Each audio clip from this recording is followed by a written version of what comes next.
I may be weird, but Dr. No is my all-time favorite Bond movie. It was directed by Terence and was released in 1962. The movie has a pretty straightforward plot.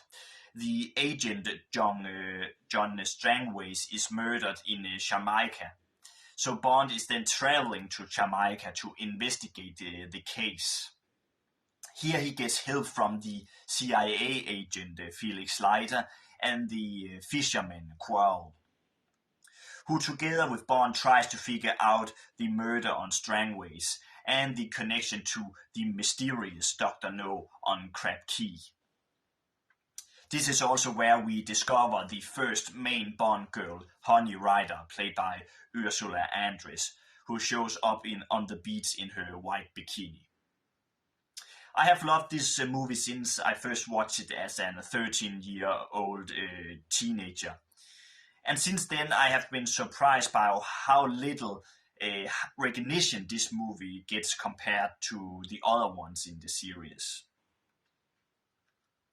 Yes, it is true that this movie doesn't have lots of action, but that is probably why I think it works so well. I've always been more fascinated by Bond as a character and the Bond atmosphere than the long and over-the-top action scenes that the series had in some of the other movies in the series. In Dr. No, we follow primarily Bond's point of view, and there is a lot more focus on his investigation in the murder on Strangways, which I really like, actually. Sean Connery delivers a truly great performance in this one. And I actually think that this and his performance in From Russia with Love are his two greatest performances in the series. Sean Connery is for me just the ultimate Bond. I love the way he talks, moves his body, and charms the ladies. But he is still ruthless when he has to be, and he can even show some sensitivity in some of the scenes. I may also be in the minority, but I think Monty Norman's score is underrated. And here I don't mean the Bond theme itself, with he also co-created with John Barry. That theme is of course iconic, but what I like otherwise with the score for this movie is the Jamaican style. If you listen to the song Under the Mango Tree, that is a really fun song to listen to. And it has this great exotic atmosphere to it. It is true that the essence of Bond became better when John Barry became the main composer. But I do think Monty Norman does a fine job for this movie. I also think this movie has a great script with lots of good dialogue scenes and funny one-liners. I would even say that this is an improvement over the book, which I have actually read. One of the things I think this movie does better than the book is the addition of Felix Leiter, played by Jack Lord, and Professor Dent, played by the great actor Anthony Dawson. Both of them have some great scenes with Bond, and I think it develops Bond as a character a bit more when he has scenes with them.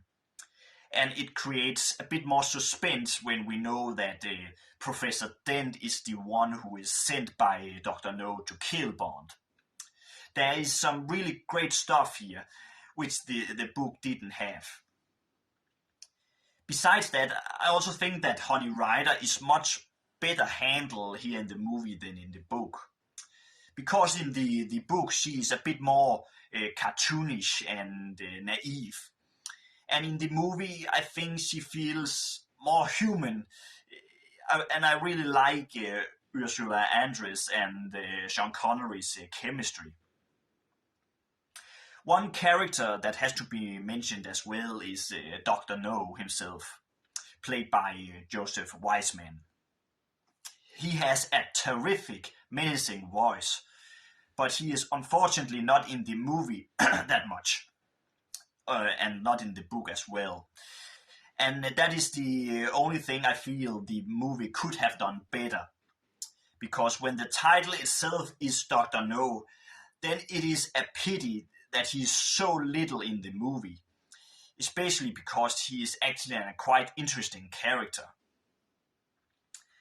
But overall, I still really love this movie. Of the other ones in the series, it is only Casino Royale from 2006 that I think objectively is a better movie. But I still prefer Dr. No. The movie has an excellent cast, a great set design by Ken Adam. It has a simple but effective story, and James Bond is just so cool in this one. It is truly my favorite Bond movie of all time. Thank you so much for watching this video. Let me know in the comments what you think of Dr. No, and what is your favorite Bond movie of all time.